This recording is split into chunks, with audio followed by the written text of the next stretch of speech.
So hello friends, welcome back. So in this video we are going to discuss about the solution for governing equation of motion for underdamped motion.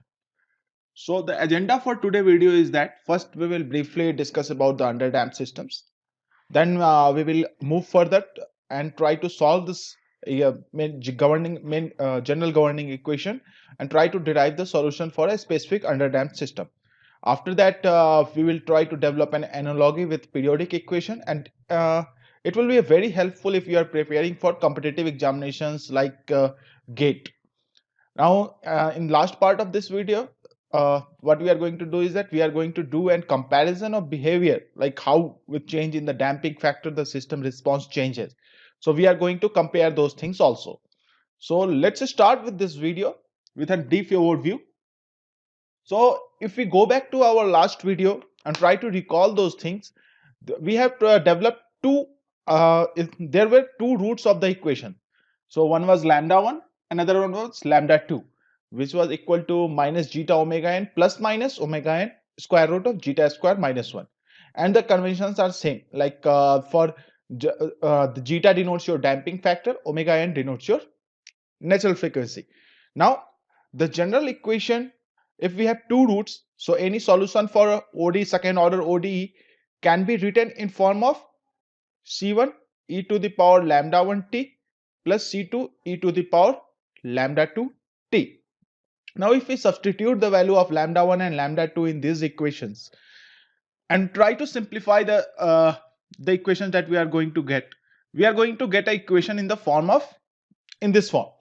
So I have already sorted out like common term between this two terms. So that will be e to the power minus zeta omega n t multiplied by c1 exponential square root of zeta square minus 1 into omega n t plus c2 into exponential to the power minus, because the minus sign comes because the lambda 2 has a minus sign, minus square root of zeta square minus 1 omega n t.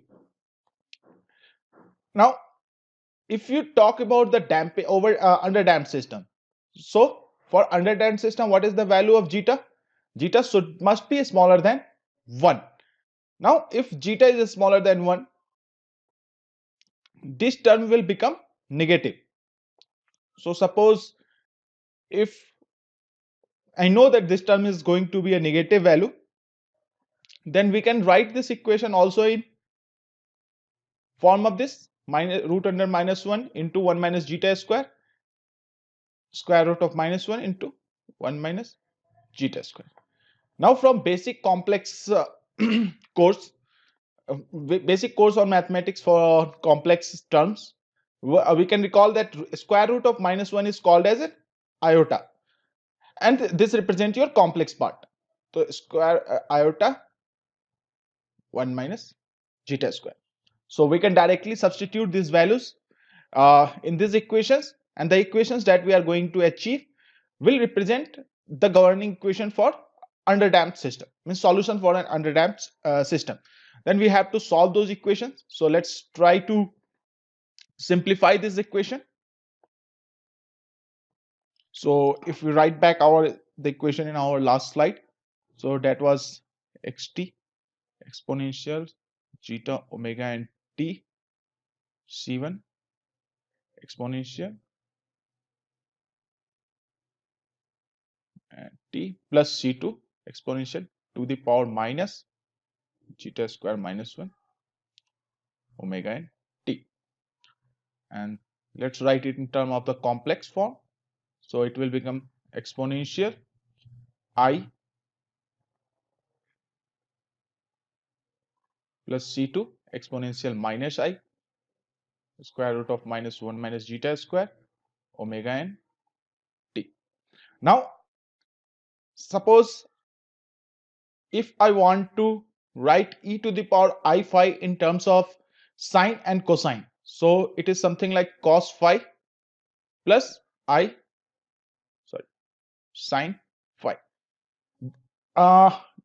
Now there is I want to point out one more thing at this point. There is one more common terminology that is used in the vibration, that is known as the damped frequency. So damped frequency mainly denotes the response means at what time period your system is going to vibrate if the system has some damping present in it. So suppose if I'm going to denote damped frequency as 1 minus zeta square omega n. Now if the system has no damping in it, so your zeta will become 0 and omega d is simply equal to omega n. So if we are going to write it in this form, so we can see that if we are going to substitute a square root of 1 minus zeta square into omega n as omega d, so it is something e to the power I omega d. So this becomes cos omega d plus I sin omega d. Let's substitute these things back into our equation. So this was some, and this will become C1 into cos omega d t plus I sin omega d t plus C2, or this will be your cos omega d minus I sin omega d t. Right. So why there is a minus sign here? So similarly, if we are going to write e to the power minus I phi, so it is something cos phi minus I sin phi. That's why there is a minus sign present at this point. Now if we further simplify it, then it will become C1 plus C2 cos omega d t plus I C1 minus C2 sin omega d t. Now as C1 and C2 are constant values, so we can write it as A1 is equal to C1 plus C2 and A2 is something I C1 minus C2. So your final equation will become something like this. A1 cos omega dt plus A2 sin omega dt. Now if we look at these equations, so what we can see is that we have two unknowns in this equation, because zeta will depends on your material parameters, omega n will depends on material parameter like stiffness and mass of the system. Sorry, omega d can also be evaluated. So only two unknowns are present in this system, that are A1 and A2. So in order to solve this equation, how many initial conditions that we require? So that will be, as we have two unknowns, so we will require two initial conditions.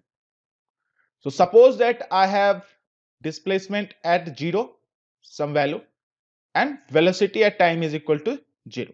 So using this initial condition, what I can do is that I get evaluate these constants A1 and A2, and which will directly give us the solution for xt, and that will represent the response of the system if there is damping present in your model. Now that's all for this video part, because I have divided this video in three parts just to make the things clear, and also to make the video short, so that it will not be a boring video for you. So in next video part, what we are going to do is that we are going to develop an analogy, like how we can represent this equation, this solution, in form of the periodic form. Like suppose if we recall what is the periodic form, so it was something A sin omega nt plus phi. So we will see that how we can directly convert this equation in this form, so that it will be easy to remember, and if in competitive examinations the question